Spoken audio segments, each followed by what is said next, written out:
Hey, what's up, everybody, and good morning on a Friday?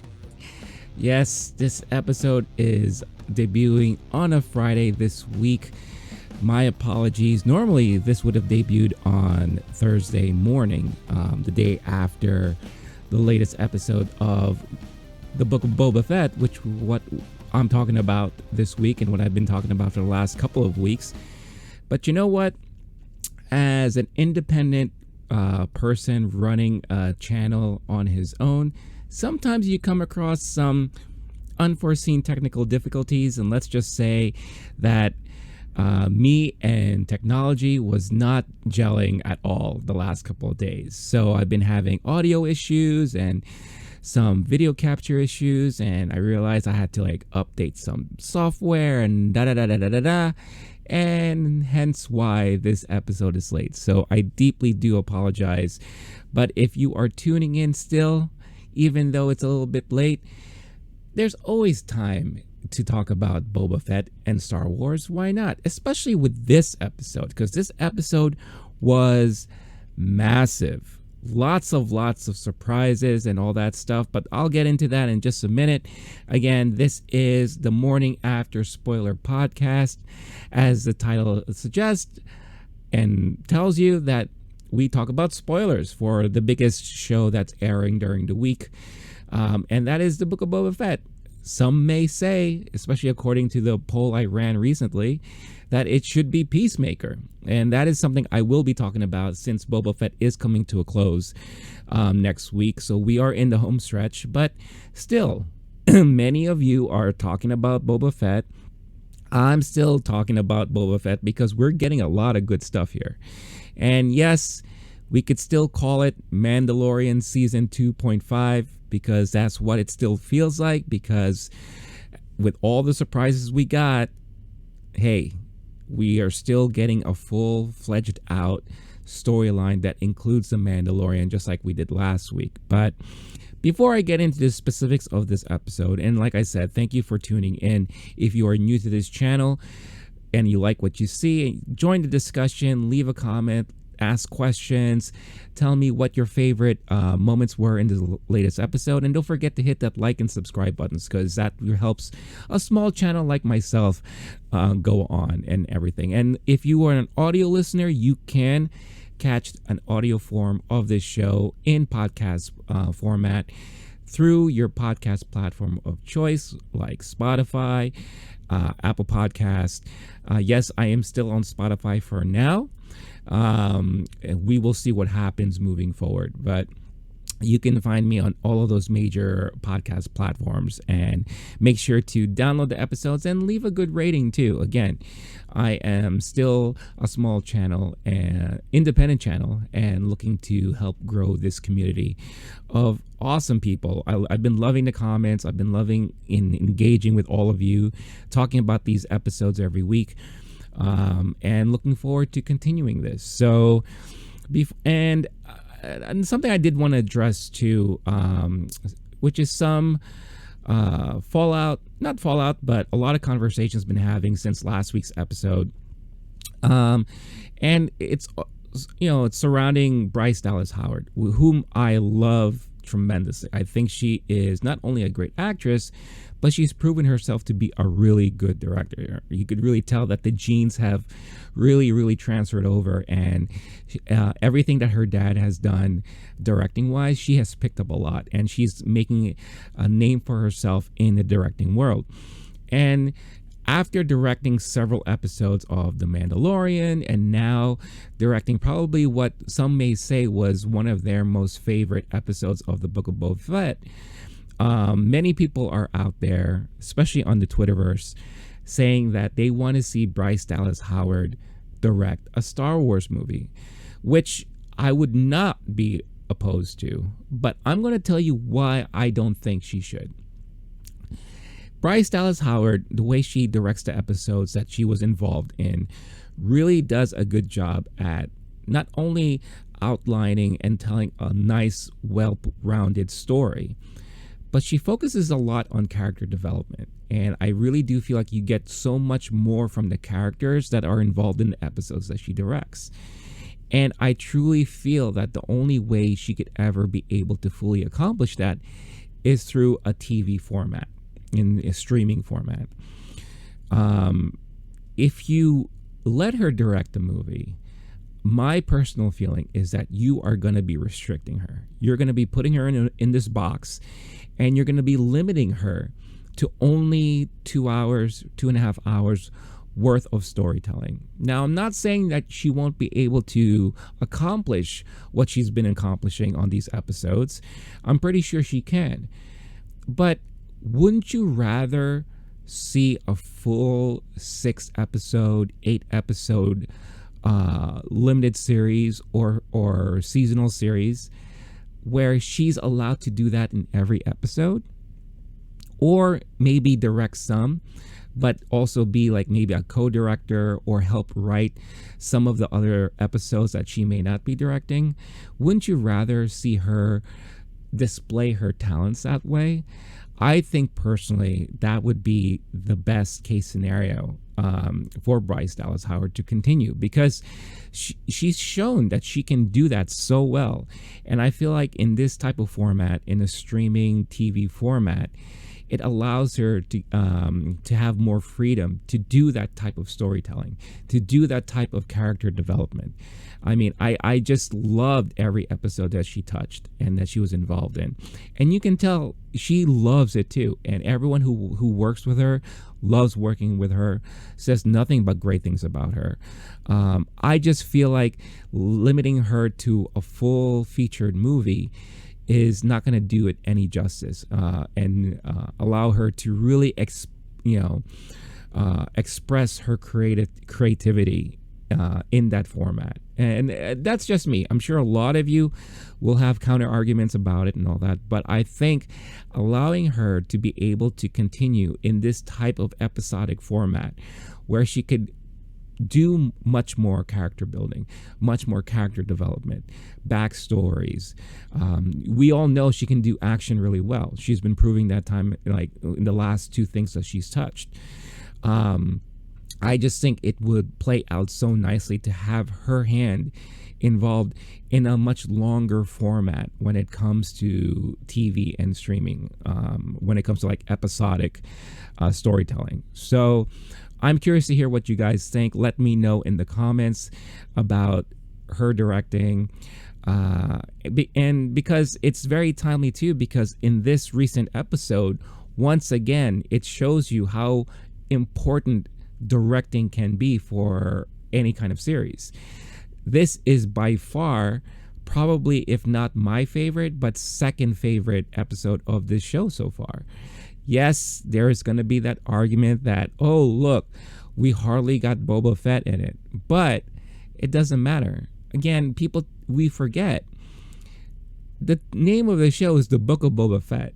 And like with any story that you've read in book format, you're going to have chapters that veers you away from the main storyline, but that help build up that main storyline by giving more backstory or giving more supporting story that will play nicely with what we're knowing about right now, what we're seeing, what we're hoping to see, right?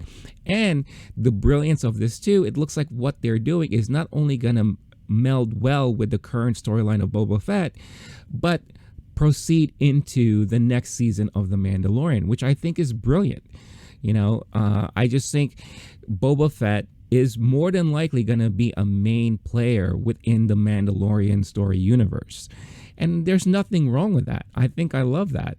But we have to understand why that is, right? And that's why we have this type of show. So yeah, again, let me know in the comments what you think. But like I said, this episode was directed by Dave Filoni. He co-wrote this episode with Favreau, and it was just brilliant from beginning to end. Lots of surprises, lots of great, and I hate to use this term, but a lot of nods to everything that the fandom loves so far from The Mandalorian and from Star Wars. And the great thing about it too is that it felt like a Western. from the very beginning, this episode had that feeling of like a Western type vibe, which we've come to love when it comes to the Mandalorian. The Mandalorian series does a good job at paying homage to the influences of Star Wars. And if you know what those are, Lucas has mentioned it time and time again. It's Westerns, the serial sci-fi stuff that he grew up watching, and the samurai movies. And this gave us a good feeling of that Western style, that Western vibe. And especially in a lot of the scenes that I'm going to talk about later on. Really, really great stuff. So I again, it's amazing how very thoughtful they are when they put this series together. And I really truly feel that they knew how to progress the story and have it so that we are always going to be glued to it, no matter how unhappy we are with the things before. I'm pretty sure they weren't expecting the backlash that this series has been getting so far, leading up to this point that we are within the storyline. But I've been loving everything. And I know a lot of you out there have been loving the show too. But again, this is another great example of brilliant directing from a person who loves the lore, who loves the universe, who loves the characters that he's been involved in for so long now. When I talk about surprises, I mean, he's bringing characters that, even though it's been rumored or, you ask the fandom out there who you would love to see in this series or in The Mandalorian or what have you, there's this one name that pops up every time. And the payout of seeing this character show up on screen is just amazing. And it floored me. I yelped out loud. I was like, no way. They're doing it. There he is. And bam, we got it. And ooh, what a representation of this character too. I mean, it was just amazing. And I really, really loved it. So those are just my initial thoughts of the episode, but let's start diving into it as I do all the time. But before I do that, again, don't forget, if you like what you're seeing and you want to see more of this content from myself, or have, YouTube or what have you recommend more content like this, hitting that like and subscribe buttons will definitely help with that. And, if you're like me, you probably start your mornings off with a nice cup of joe, right? Kind of coffee to start your day off. But how healthy is that cup of coffee that you're drinking? If you're like me, you are not a huge fan of coffee that has that acidic taste to it, that every time you drink it, it kind of leaves a bad taste in your mouth for a while. And then maybe it doesn't gel with your stomach or what have you like that. Now, the only kind of coffee that I drink that never has that effect on me is Bulletproof Coffee. Bulletproof Coffee has been a staple in my mornings every day, every week. And it's because it is that clean coffee feeling that I've been looking for. And I want you guys to be able to experience that as well. I want you to start your mornings right and start it a little bit more bulletproof. And why do I love Bulletproof so much? Bulletproof, like I said, is more of that cleaner coffee. They do a really good job in making sure that the beans that they harvest are fully cleansed and cleaned up from all sorts of chemicals. They don't add anything to it, so that when you get the beans or when they're grounded up for you and you're ready to go in your mornings, you're getting the full bean effect. You're not getting any kind of additives to it, nothing chemical wise. But Bulletproof Coffee also offers a lot of great other products. They have keto friendly snacks and proven supplements, so that you can fuel your journey every day with Bulletproof. Their approach is that nutrition helps transform the way you feel. And that's why a lot of people who, partake in Bulletproof products and drink Bulletproof coffee, this is something that they've added to their main diets every day. and you feel the effect. I mean, not only do you get the caffeine that you need, but you also have that clean feeling within your body. And I love drinking it every day. It gets me going and it makes me feel good. And knowing that what I'm drinking is cleaner for me and, better for me health wise. So if you want to try out Bulletproof Coffee, I do have a special code that you can use that will give you 15% off your order. Just use the code LOWKEY GEEK, all capital letters, one word, at checkout when you go to Bulletproof Coffee. That's bulletproof.com, or click on the link in the description of this episode. They have a starter kit that allows you to not only sample their coffee, but also try out their kind of butter solution, which will allow you to make this frothy coffee that you could enjoy every morning. It's kind of like a buttery smooth latte. And it has all the benefits of having kind of like that great dietary start to your morning. So check it out. I believe it's on sale for $25 right now if you check it out on the site, but you can still get your 15% off. So make sure to check it out. Like I said, use the code LOWKEY GEEK, all one word, capital letters, to get 15% off and fuel your journey with Bulletproof. And I don't think you will be sorry in trying it. And if you do, let me know when you do, because I want to hear your thoughts about the product, because I want to make sure that I'm providing great products for all of you guys. And I stand by this because I partake in Bulletproof every day. And if it's something that you love, I want to hear about it as well, because I don't want to be suggesting, bullshit stuff to you guys. That's not what I do. That's not why I'm here. I put my name on stuff and I back things that I do believe that you all would enjoy. So let me know and enjoy that discount. All right. Let's get into this episode of Boba Fett. The title of the episode was From the Desert Comes a Stranger, and you will understand what that means shortly. But like I said, so the episode begins straight up on the desert sands of Tatooine. We see these guys again, these little jack-offs, right? The Pikes. We already know they're causing problems. They're stirring up some shit in Tatooine. They're looking to probably take over and everything. And we could see they're still running spice. So they got their shipment, they got the money and all that. And then who shows up? Very unexpectedly. And this is one of my first moments of the show. And that is good old Cobb Vanth. That's right. Timothy Oliphant is back, looking great as always. I mean, look at this guy. The hair is still on point. The swagger, the way he stands, and he has that lean to him, the way he talks.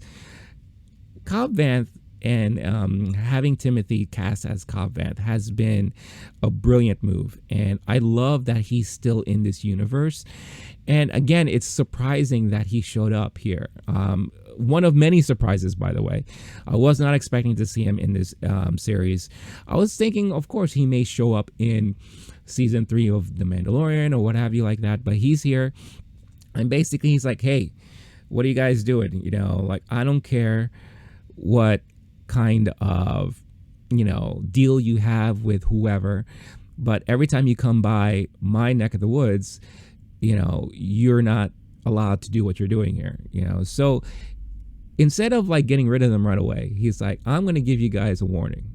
Let's call this an accident, happy accident. You got lost and all that. I'll let you take what you got, move on with your bad selves and all that. But just know, the next time you come by and you get lost, you'll be lost permanently, basically, right? Some of them didn't take kindly to those words after they tried to give him an out, and they foolishly tried to attack him. And he takes them out, all but one. He takes them all but one out. No problem whatsoever. So you have this poor sap here who's all by himself, seeing all his dead buddies there, and uh-oh. And he's like, hey, you must be the smart one, right? How about this? I'm letting you go just so you could inform all your other syndicate buddies, right? I'm very familiar with the syndicate, and like I said, I don't care what kind of deal you have with anybody else, but anytime you come around here, you know, you're not allowed. And you're going to suffer the same fate as all these guys. And he's like, since your fellas made a big mistake in trying to take me out, why don't you leave that chest and take the money and then get out of here? And the dude's like, yo, this chest is worth much more than your little city here in the outskirts. And he's like, could be, but let's just call it a little penance, a little payment for letting you live and all that. So he lets him go and all that. And the badass that he is, he walks over to the chest, he opens it up, and he sees it's all spice, right? It's all the spice that they were like smuggling. And what does he do? He's like, I don't give a crap about this spice. He tips it over, he lets it all spill out. And he's like, you know what? I'm good. We're all good. I don't need this in my life. And this dude, I mean, I'm telling you, he is pure badass. Pure badass. I love that. And he just lets him go. So that's how the episode starts. Really amazing. Really cool. Already gets you excited and pumped for what is to expect for this next for what's to come next, right? So now we see good old Mando here in his new Naboo starfighter. The last episode we saw that, you know, he agreed to help out Boba Fett, but first he has to do this one thing. He wants to find Grogu and give him the present that he has. Now, my initial thought was that, okay, possibly we're going to see those events of him looking for Grogu in a season 3 of Mandalorian. And what I was thinking is that in this episode, we're going to see him return from that trip. And then in season 3, we'll see like a flashback moment, or like kind of like, you know, this is the whole that we haven't seen yet. And we're going to see what transpired during that. But they're like, nah, we're going to go straight right into it. It's like, we see him where he's going off. He arrives at a planet that looks like it could be Act 2, where Luke Skywalker is, because it has the similar like mountain ranges and everything like that, but it looks very fresh, right? Because again, this is like way before all the events of The Force Awakens and all that stuff like that. But as he lands on the planet, surprise number 2, we have R2-D2. And he's there scanning, waiting for Mando to arrive and to land. And I was just like, what? We're getting to see R2 also? So really awesome stuff. So R2's there. He meets up with Mando. Mando's like, hey, what's up, buddy? I'm looking for Skywalker. That dude, Skywalker. And R2's like, all right, follow me. You know, he's, you know, leading him through the planet. So we get to see the planet and all that stuff like that. We get to see what's happening. And what's happening is that they're building up what is to be the first Jedi school, the Jedi school that Luke is putting together, that we already know that he did. But we're getting to see the early signs of it, the early beginnings of it. And they have all of these spider robots working on it. You see them like digging like resources and all that, and they're putting together this building, right? Now, you know, before I continue, I don't know how you guys feel, but spiders freak me out all the time. And seeing these spider robots triggered something in my mind that really freaked me out. Because when I was a kid, there was this movie called Runaway. I don't know if you guys know. It starred Tom Selleck. And it's kind of like a futuristic type movie where he's like this, I believe he's like a cop or a bounty hunter or something like that.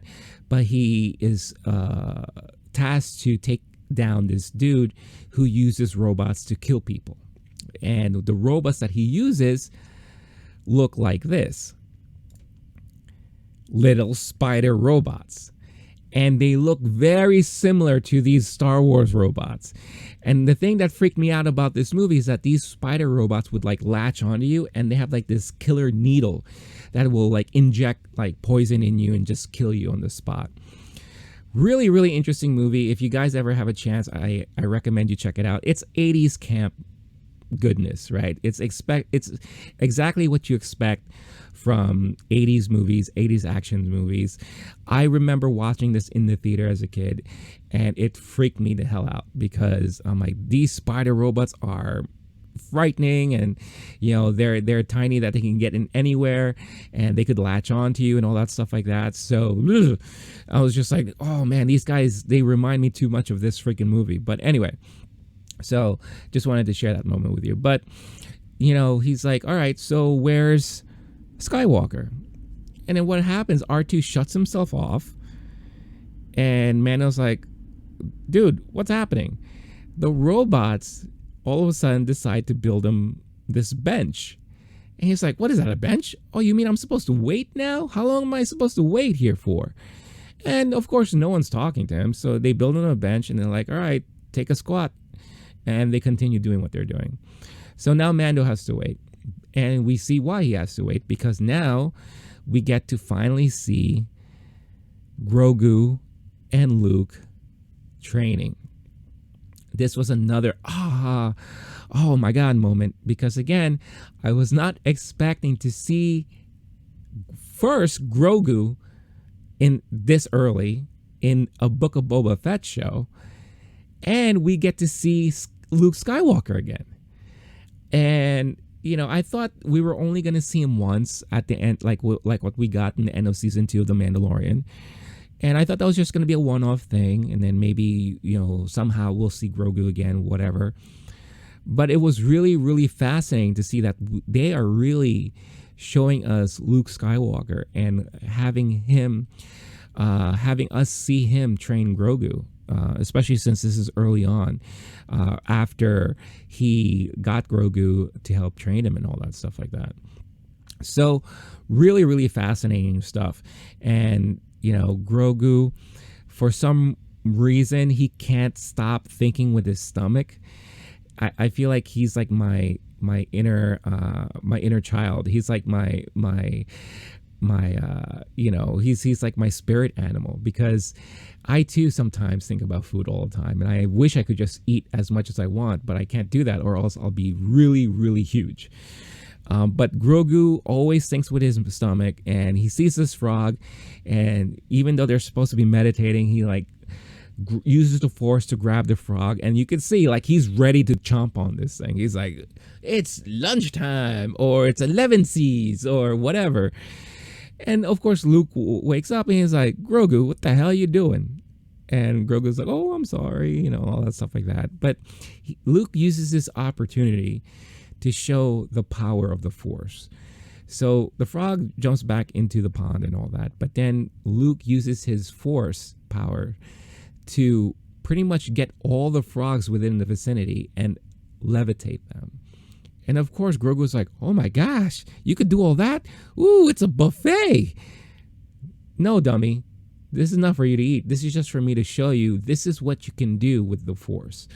And of course, Luke lets them go, and they all fall back down into the pond. And Grogu, you could tell, is just stunned. Like, wow, you could really do all this, right? Let's talk about Luke real quick. Now, some people have been complaining that the CG here is not the best. I think it's probably one of the better CG works that they've done, especially with bringing someone back in a younger form. Mark Hamill is doing the voice still, so he does all the dialogue. And then, of course, we have the stand-in actor, but we have what I like to call the facsimile Luke here. What throws me off about Luke is not the CG, it's the look. His hair's a little longer, and when you see him, you see a semblance of Mark Hamill, but you don't really feel like that's Mark Hamill. So the way I'm looking at this is, when you read a comic book and you see pictures or depictions of Luke Skywalker, you see the semblance there, right? But you never really fully feel like, oh, that's Mark Hamill, right? Or when you see an action figure and all that stuff like that, it's Luke Skywalker. You know it because it has some of those key features, but it doesn't always feel like that's Mark Hamill. So I'm treating this in that sense, in that way. It's a facsimile of Luke Skywalker, the way they want us to see Luke Skywalker right now. And I think this is a smart move for them to do, because I think the problem of having an actor attached to such a major character role is that everyone is going to associate that actor with that character. This is allowing them to, yes, we still get some of that, but it's not going to be 100% tied into that actor, but we're still getting the essence of Luke Skywalker. The only true thing that really throws me off is the dialogue. I feel like it just doesn't mesh well with the actions that you're seeing on screen. He talks extremely slow. And at times when he's talking, he sounds like a dick. You know, I understand he's trying to be like a teacher and all that, but he sounds, and it comes across as if being like kind of like a jerk, like a bully in a way, you know. And I think because of the slowness of the speech and all that, it really throws me off. And I don't know if they're ever going to be able to get out of that, unless they hire a different voice actor to play the role of Luke Skywalker. If they're going to constantly use Mark Hamill, obviously if you hear Mark Hamill speak now, he sounds older. He's a little gruffier in his voice. So they have to digitize it in a way to make him sound younger. And I think that is the one true thing that is throwing me off with this character, with this depiction of Luke Skywalker. So, but CG wise, as far as the CG work here, I personally think it's the best that they've done. I'm curious what all of you think. So let me know what your thoughts are about the way they're handling Luke Skywalker here. But we continue. He basically, says, hey, let's take a walk. And they're walking through the forest. And there's many cute moments throughout this episode involving Grogu. And since Grogu's tiny and he can't really walk that well, Luke uses the Force to kind of like lift him up and move him a couple of paces. Then he walks a little bit, then he lifts him up and moves him. It's kind of cute and really funny. But he's having a discussion with Grogu, and you can tell that he's trying to learn more about Grogu and have Grogu probably remember more about where he comes from. He mentions Yoda, and he says, like, you remind me of someone very dear to me, and that's Master Yoda, who was my teacher, and all this kind of stuff like that. He speaks in riddles. Do people from your planet or where you're from speak in riddles too? Do you remember where you're from? And then he's like, basically, would you like to remember? So Luke uses the Force to kind of help Grogu unlock those memories that he has seemed to have shut off. That's why Grogu doesn't realize that he can use the Force and all that stuff like that. So he's trying to unlock more of the memories of Grogu and kind of bring things out into the forefront. And as he does that, we get treated to a little bit of a flashback. And we could see that Grogu was among or being protected by 3 Jedi. And these are the events that are unfolding during the Order 66 execution, right? So you see the clone troopers there. You see them fighting against these clone troopers, trying to hold their own. But all 3 of them eventually get wiped out. And then we see the clone troopers approach Grogu, and it looks like that's when they finally capture him, right? I don't know who these Jedi, who the Jedi are. If you go online and you go to Twitter, lots of people have tons of speculation as who they could be, or at least who one of them can be. I think they highlighted a symbol on the side that could tie to a specific Jedi within canon and all that stuff like that. Look, I'm not going to dive that deep into it. I just thought this was a cool scene, very cool depiction, and we get a little bit of a backstory as to where Grogu came from or what he experienced, right? But that's it. And, when he snaps out of it, Luke pretty much tells Grogu, look, there's a lot of danger out there. So what I want to do is I want to teach you how to use the Force to protect yourself. This is stuff that will help you in this dangerous world that we live in, because there's a lot of stuff out there. And I thought that was, he's doing whatever he can to get Grogu to accept the training and to, really understand the importance of the training, because Grogu, you could tell, is still kind of hesitant. He's like a little kid still, right? He's still trying to figure things out. So he's, as any teacher would, he's trying to tell him the benefits and convince him on what he needs to do in order to learn the ways of the Force. So I thought that was really, really cool and nice moment. So yes, Ahsoka shows up. What moment again? Like, and again, it's another surprise. Basically, what happens here? We go back to Mando. Mando wakes up in a startle, right? R2 is fully awake, and it's because Ahsoka is waiting for him. And he's like, "Oh, I wasn't expecting to see you here. I'm here to see Skywalker, and what are you doing here?" And she's like, "Well, I'm basically asking you the same question." He's like, "Well, I need to see Grogu. I really miss him, and I have this gift, right?" And she's like, "All right, well, why don't we take a walk first?" So you get a sense that she probably knew that Mando would somehow make contact or would want to make contact. So she's there to kind of play as a buffer, right? And then we later find out that that is true. Because as they're walking, he's like, "I thought you weren't going to be training Grogu." And she's like, "I'm not. Master Luke is."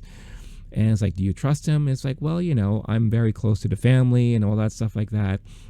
And he was chosen to be the one to teach him, and all I can do is accept that and everything. She explains that what you're seeing being built is the new school that Master Luke is planning to have and to teach, and Grogu is going to be the first student of the Jedi school, Jedi Academy, and all that stuff like that. And all this time, you can tell that Mando is completely missing Grogu. He is really playing that father. He's like, "I miss my kid, and I came all this way, and I really, really want to see him. I even brought this gift, and I really want to give it to him." And she's questioning him, like, "Now, are you doing this for him or for you? Is the gift here for him, or is it something that will make him remember you?"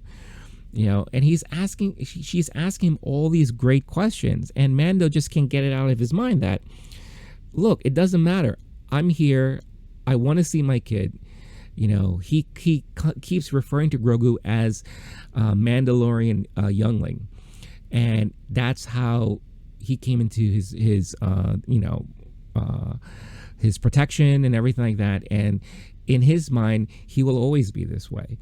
But then she's like, "Well, maybe he's a Padawan now, so you don't have to think of him anymore as a Mandalorian youngling. His training is now what is important, and you kind of have to accept that and respect it." And they're having this really deep conversation, and you can tell that Ahsoka really sympathizes with Mando, like really, really true. And she understands, the bond between you and Grogu is really huge. And I warned you before that that's going to be very hard to break and to separate from. It's difficult for that attachment to be able to release itself and all that. And during all this time, then he, eventually he has the gift, and he sees, Grogu and Luke having their conversation up on the hilltop, and they're really, really in the middle of their training, and in a way, Mando has to make that decision. Does he go forward and meet up with Grogu to hand him this gift, at the cost of maybe forcing Grogu to want to stop his training and go back with him? So Mando has to make this choice, and it's kind of like one of those important choices that a parent has to make when they send their kids off to college, right?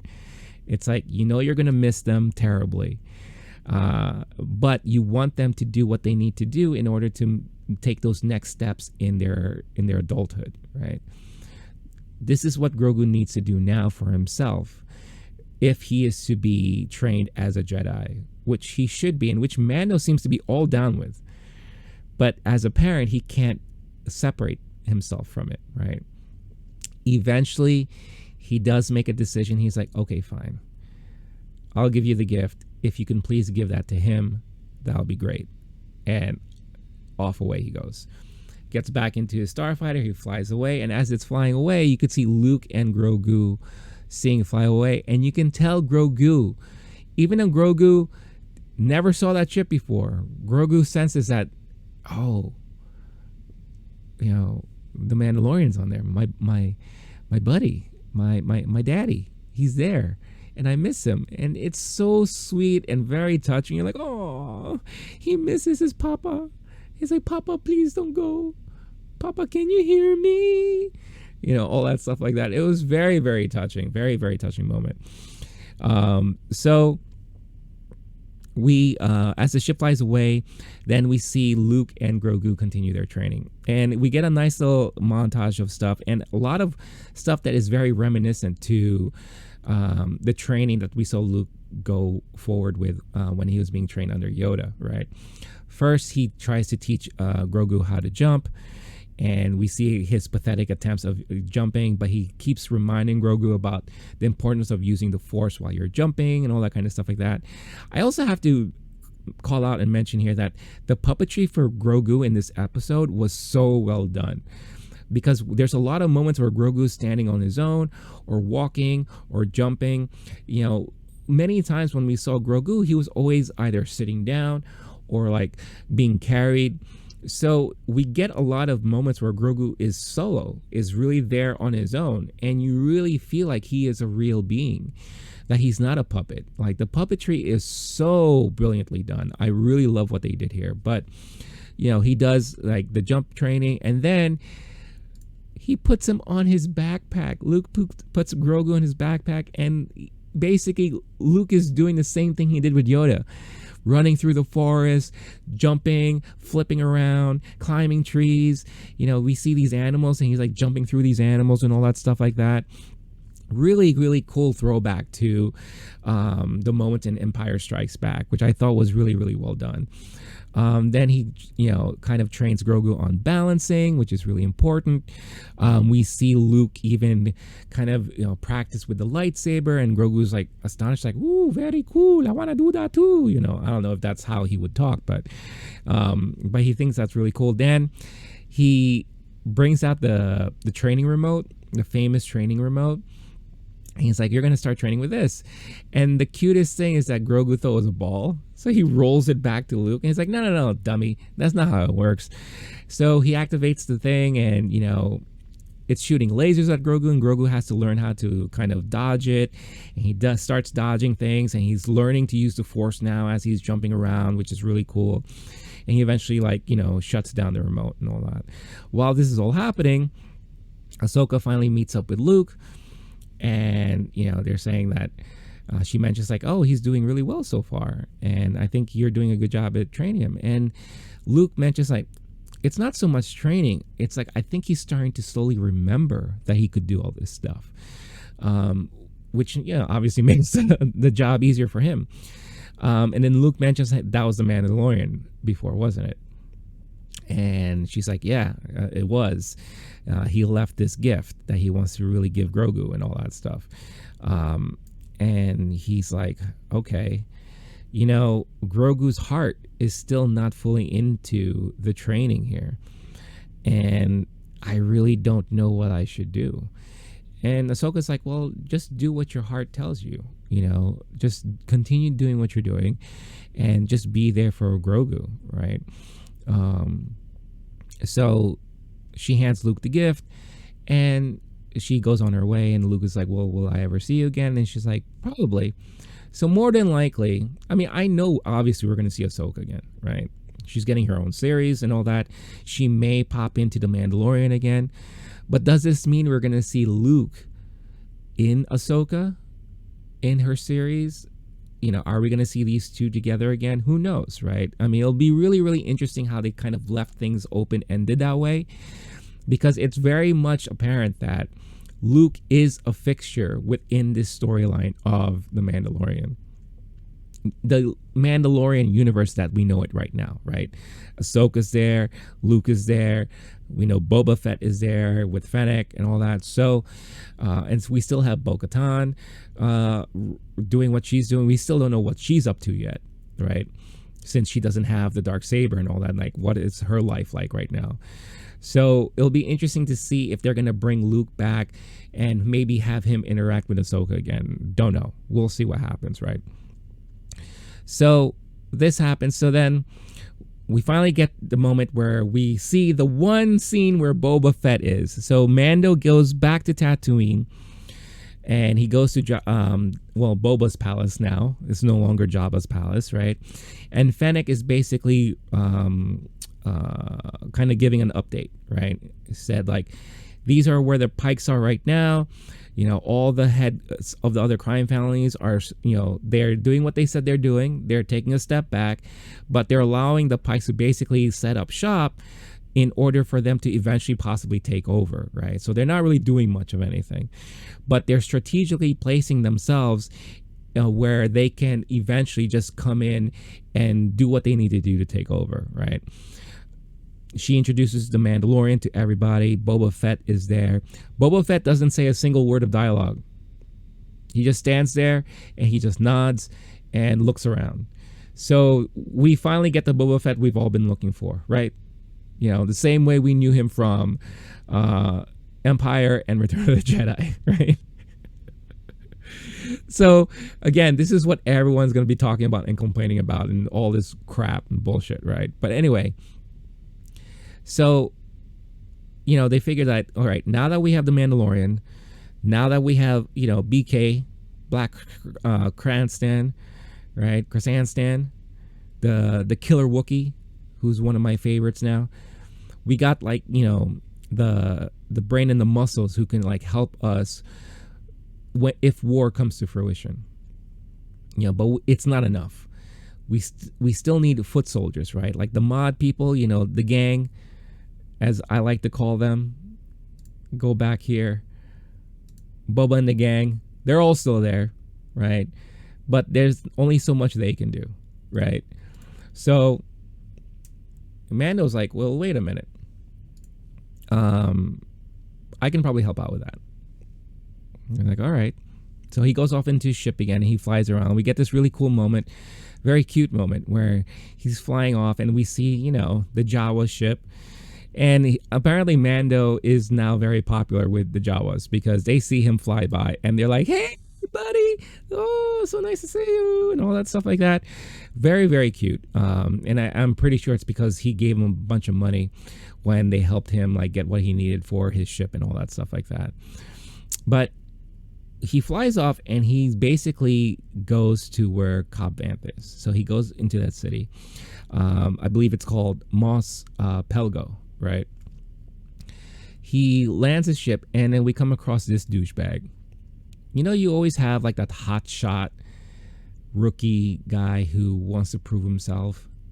Or maybe he's just so much of a blowhard, hothead that he doesn't want anything to get by him and all that. So this guy's giving Mando a lot of shit.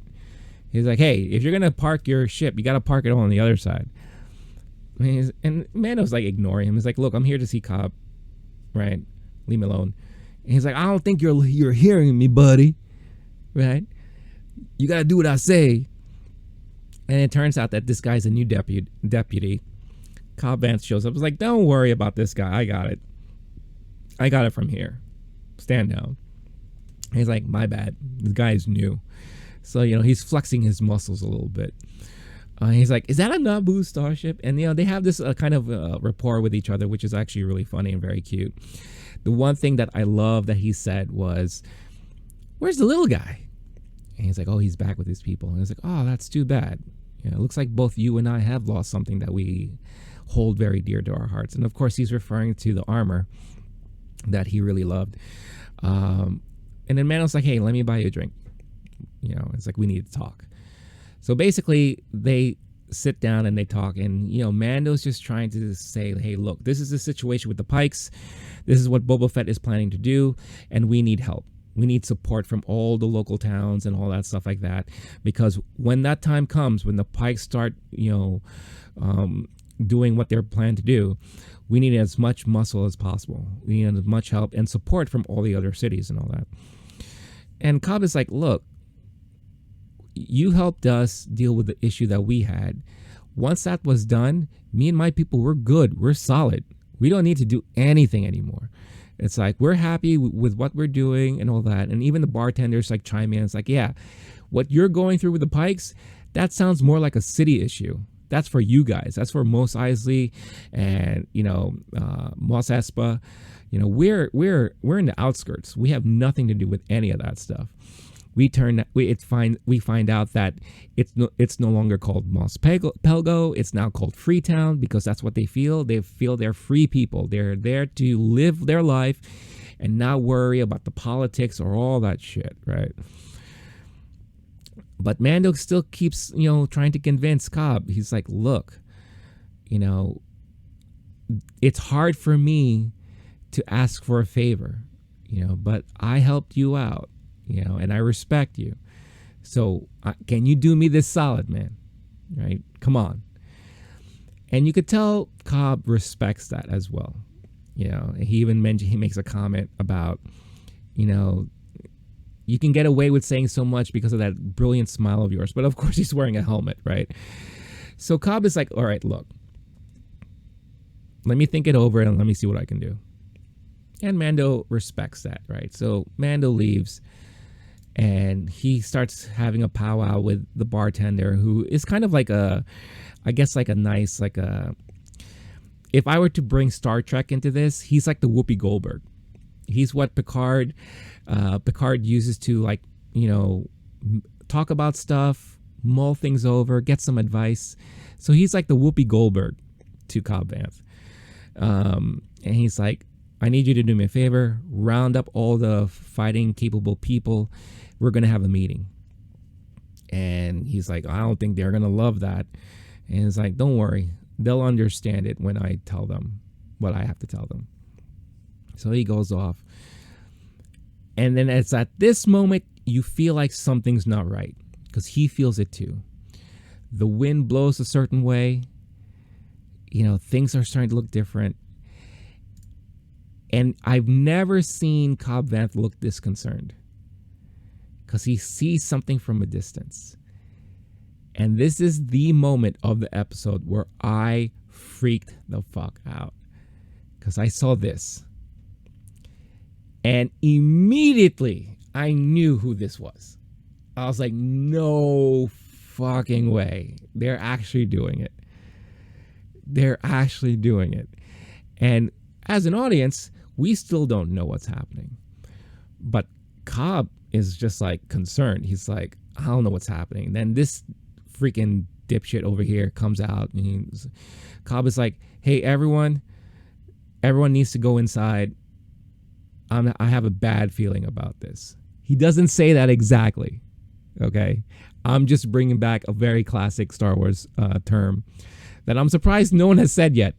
But if any time that was to be said, this would have been the moment. It's like, I got a bad feeling about this. But it's like, hey, what can I do to help? What's going on? And he's like, dude, stay away. Let's just wait to see what happens here.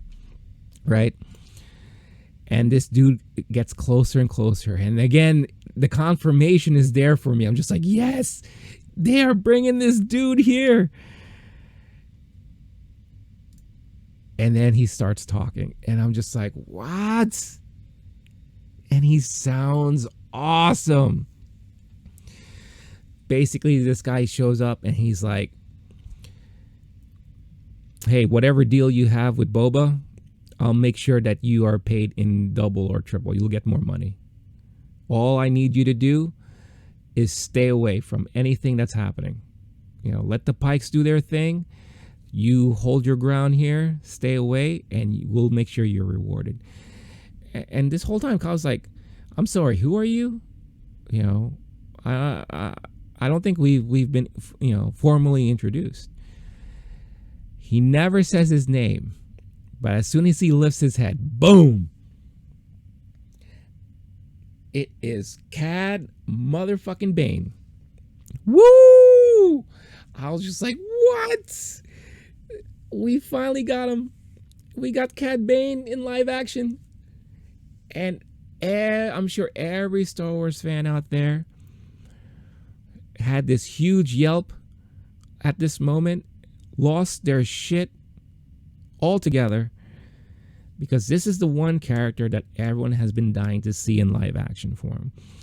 And it would make sense for him to show up in this series or in one of the seasons of The Mandalorian, because he is one of the more ruthless bounty hunters out there.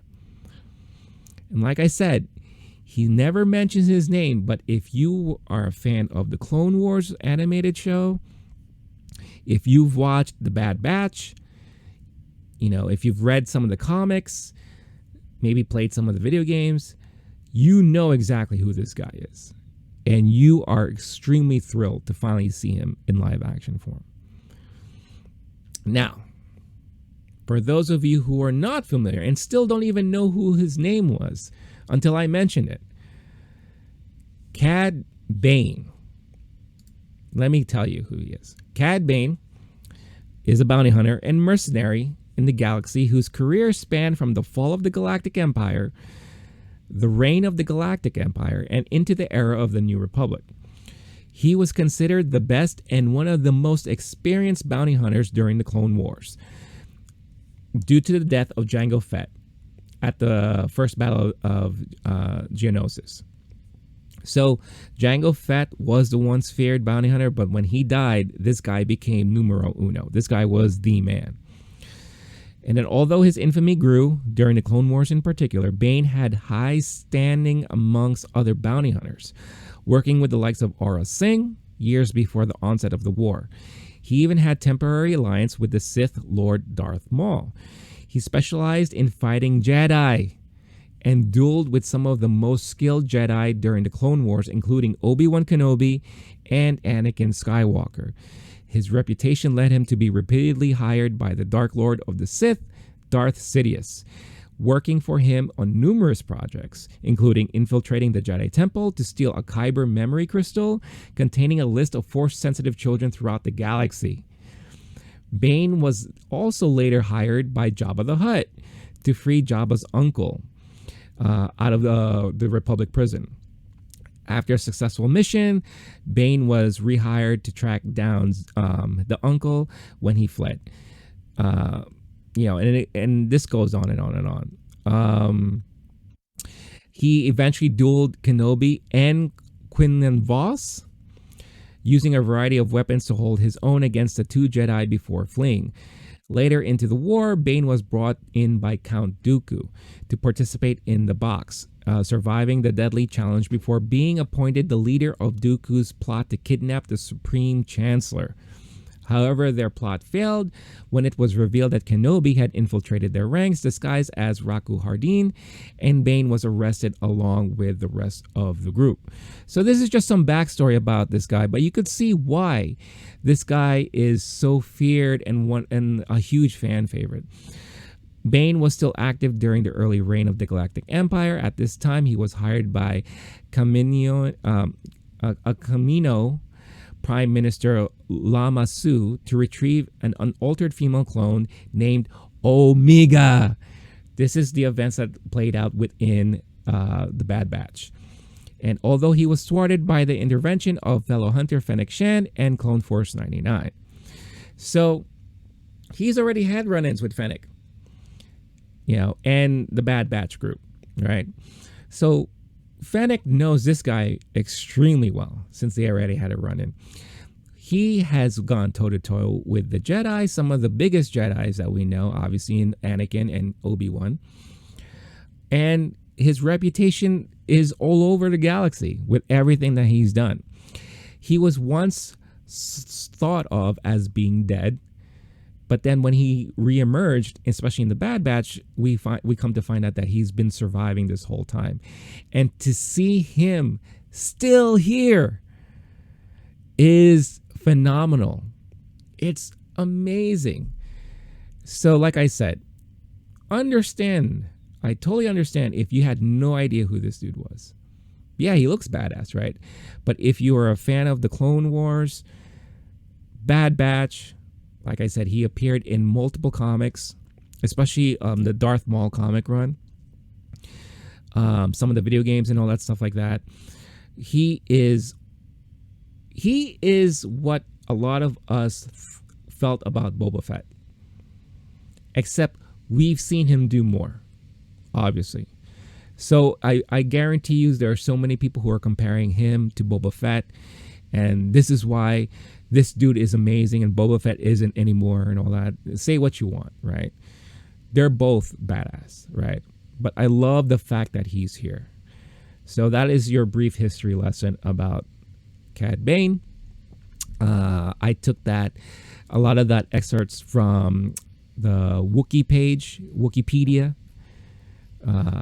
So if you want to read more, you can definitely look it up online. But as he shows up, obviously he made it apparently clear that he works for the Pikes. He's warning Cobb Vanth, don't go on the side with Boba, right? The deputy that's there is constantly yapping. He's like, you can't tell us what to do and all, and Cobb is like, dude, shut your mouth. But this whole time, Cobb is concerned. He is like really seriously worried. And again, we've never seen him like this before, because he's always been cool, calm, and collected. You know, he's been always like this guy who doesn't seem to have that much fear in him, you know, very smooth. But this is the first time that he's actually freaking out. And he's like, you know, you're telling me all these things. Like, are you trying to threaten me? You know, or are you just giving some advice and stuff? So Cad Bane reminds him, was like, look, Boba Fett is a cold-blooded killer and he used to work for the Empire. So this is the kind of guy that you're going to be backing if you don't heed my warnings right now. But Cobb is like, look, I'm not backing down. You know, he's like, I think it's time for you to leave. You know, we're good here. And he looks at him and he's like, it's a shame, you know, you should have never given up your armor. And we get this showdown, and we get this, you know, scene where they're right at the perfect paces, and they push aside their jackets and what have you, and they're getting at the ready. Western in full effect. The only problem is the damn deputy's still there, and he's thinking that he's going to join in on the fun. Big effing mistake. Why? First of all, Cobb looks like he had this. Look like he's able to stand on his own for the most part. But guess who flinched first? This poor dummy. And because of that, he gets killed, slaughtered, gets his ass kicked. What happens is that Cad Bane shoots Cobb Vanth once, looks at this guy and shoots him like 10 freaking times. It's like, no, you're going down, buddy, for the idiocy that you are. And he wipes him out. Wipes him completely out. After he's done with that, he tells all the people in the town, like I said, stand your ground, don't do anything. As long as the Pikes are allowed to smuggle their spice, we're all good. And then he walks away.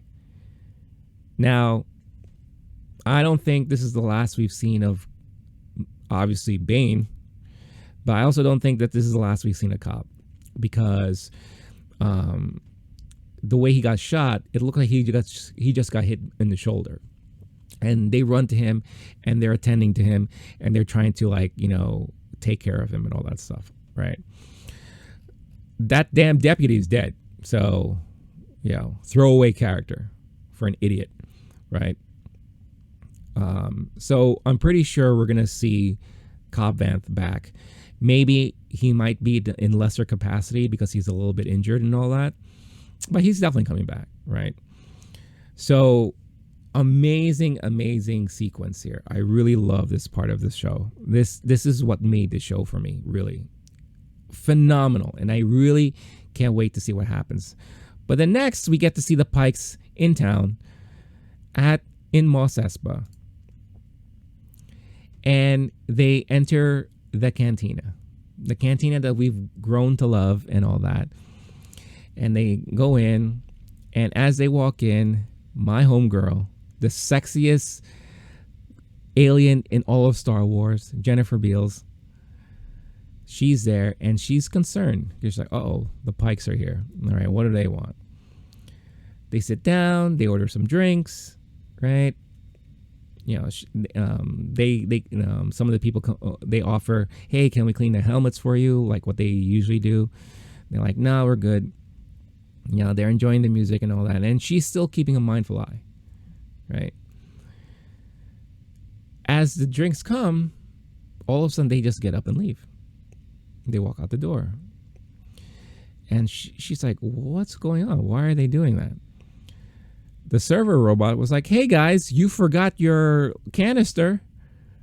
Uh-oh. As soon as that was said, she knew. And look at that face. She's like, "Oh shit." Bam. They blow up the cantina. I was so disappointed about this because I love that place, and I love Jennifer Beals' character. I really didn't want to see the end of her. Is this truly the end of her? It's so unfortunate. I'm going to miss her if that is true. Because she was, even though she didn't really play like a huge role, I felt like they could have done so much more with her character. But it was just, well, every time she was on screen, she was actually amazing and very intriguing. But the Pikes made their move. This is like the first move that they made. Now, I do want to point out one thing. If you go back, let's say you watch the episode back, right? Take a look at the band, all right? And they highlighted the band several times in this episode, like during this scene. You got the drummer, you got the little clarinet players or what have you, right? The Cantina band, right? Look who's missing. Max Rebo isn't there. So are you telling me that once again, Max Rebo has survived another attack? Who is this guy? He must be like a super spy or something like that. Because once again, if this is the demise of everyone in this establishment, Max Rebo has survived yet another catastrophe. He survived the sailor barge attack when Jabba was there, right? And now this. This dude is made. I'm telling you, I've said it before, and I'm going to say it again. This dude needs his own series because there's something more to this dude. Max Rebo is amazing. So anyway, that happens. I just had to call that out. So move forward. We go back to this planet, and we see that the temple is the school is now fully put together, and we see Luke and Grogu again trying to meditate. But Grogu can't concentrate, right? So basically Luke is like, "All right, yeah, the Mando is here and he wanted you to have this." Right? So he's having a discussion with Grogu. And basically, you know, he shows him what the gift was. He opens it up and we finally get to see that it was armor, chainmail. Now, I hate to say that I called it, but I called it. If you watched my episode last week, this is what I thought it was going to be.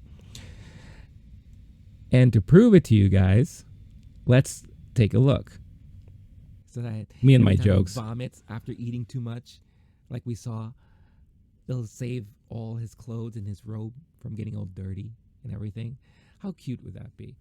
I personally think it's probably like a chainmail armor, something to put around him, but it's a little bit of a mystery. It looks like there was like, boom, chainmail armor. I said it. That's right. Chainmail armor. All right. Thank you for bearing with me. Again, it's very rare that I get things right when I speculate on things, so I take any small victories I can. But yeah, let's go back. So yeah, so it's chainmail armor, right? So he puts it down, and Grogu's like, "Oh hell yeah, I want that." And he's like, "Hold on, I want to show you something else." And he pulls out this lightsaber, and it's like, "This is the saber of my master, the guy who trained me, Yoda. You know, he kept Yoda's lightsaber." And he's like, "This could also be yours if you choose it. You know, however, you can only choose one. Here's the catch. If you choose the armor, that means you are letting go of your training. You are allowed to go back and join up with the Mandalorian, right? But you're giving into the attachment, and you can no longer train to be a Jedi. Or you can choose a saber. And if you choose that, you're going to fully commit to your training, and I'll teach you everything that you need to know so that you can protect yourself and you learn the ways of the Force. But this comes with the possibility that you may never ever see the Mandalorian ever again, because Grogu, you know, he ages very differently than other people." And he said, "Your lifetime is not the same lifetime as others." So insinuating that the Mandalorian may die even before Grogu catches up. So that's it. One or the other. And tough choice. And the episode ends with Grogu contemplating and looking as confused as ever. And the episode just cuts and ends that way. Now, I do have a gripe. Why can't, and I guess this is the kind of issue I have with some religions as well. Why can't we be a little bit more progressive here? You know, what is this fear about attachment in learning to be a Jedi? Can't we, you know, get over the fact that, yeah, you know, we're still human, we're still creatures that have emotion. Why can't we still have some form of attachment and still learn the ways of the Force? I mean, I don't see how those two go hand, like how they conflict each other. You know, like, what's the big deal? You know, isn't it 2022? Why can't we just have that choice, right? Why can't we allow ourselves to have that fulfillment of attachment and emotion and still do what we need to do for this other thing? You know, I would love it if we could be a little bit more progressive here, you know, but that's just me. My issue. And again, one of the issues I have with religion in general. So yeah, so that is how the episode concluded, and that is what we saw there. Tough choice. What is Grogu gonna do? And how soon are we gonna find out? Are we gonna find out in this series? Or is this how we're gonna find it out? Or are we gonna find it out when we start up season 3 of The Mandalorian?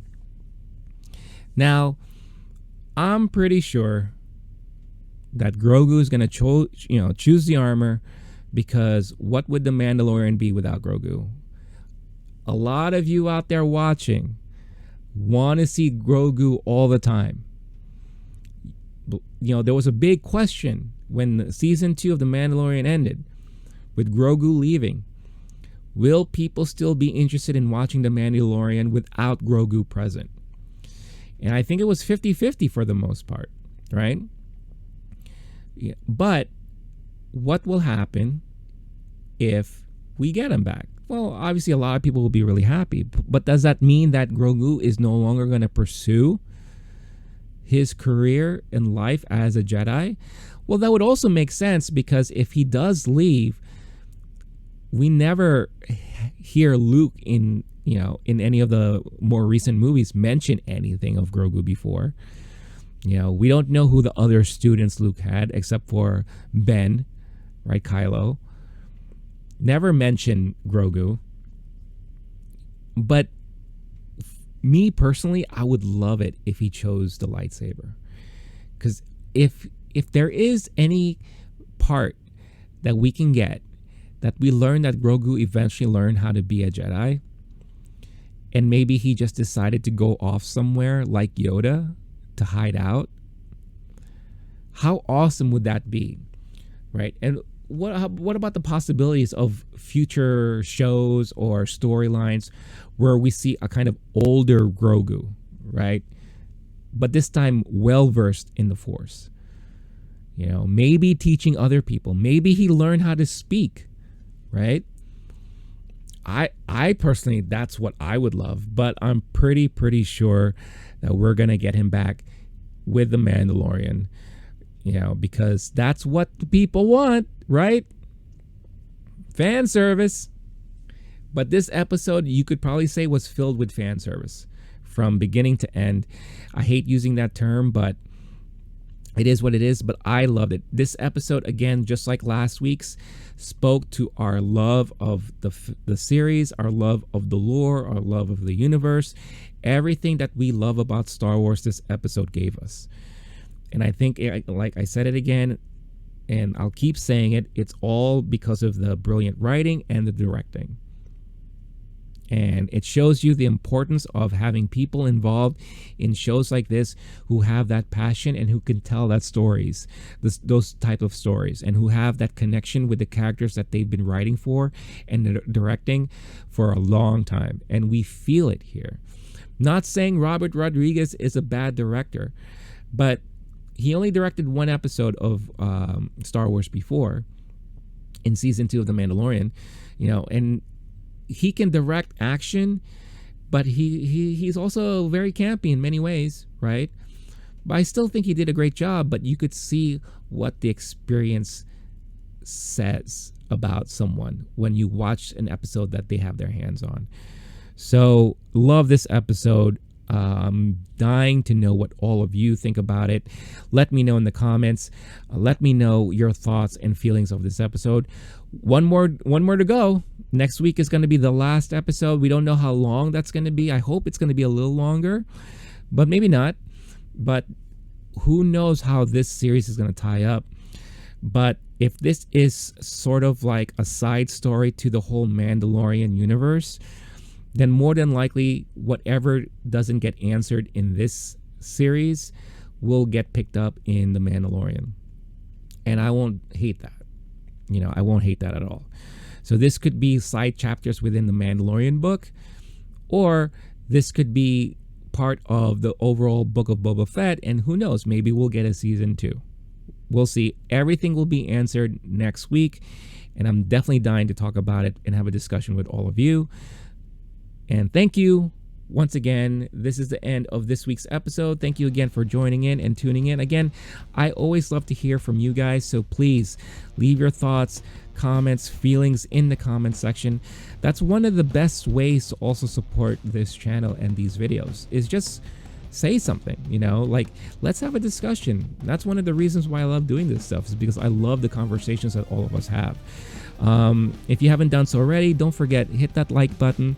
If you haven't done so yet, please hit the subscribe button as well, and don't forget to hit that notification bell so that you get notified anytime an episode of mine gets uploaded, especially if a mishap happens and I miss the appropriate time when I'm supposed to upload. But next week I am aiming to upload this episode on Thursday morning, the day after the final episode of Book of Boba Fett is released. And then after that, more than likely, I will start talking about Peacemaker, because Peacemaker is still within their season right now. And then whatever comes up after that, which I believe might be Moon Knight. So stay tuned for that, as I do the same type of treatment I've done here. Again, for audio listeners, don't forget, go to your podcast platform of choice, find the LOWKEY GEEK channel there, and download these episodes if you want to listen it in audio form. If you're doing so already, thank you so much. Don't forget to hit subscribe fully, and don't forget to leave a great rating, because that would be greatly appreciated. I will catch all of you guys next week. Thank you once again. Really appreciate all the support. Don't forget, 15% off Bulletproof Coffee. by using the code LOWKEY GEEK, all caps, one word. You could find all the information in the description of this episode. Find the link, get 15% your order, 15% off your order, and enjoy Bulletproof Coffee. So until next time, stay cool, stay classy, stay safe, and catch y'all next week. Peace.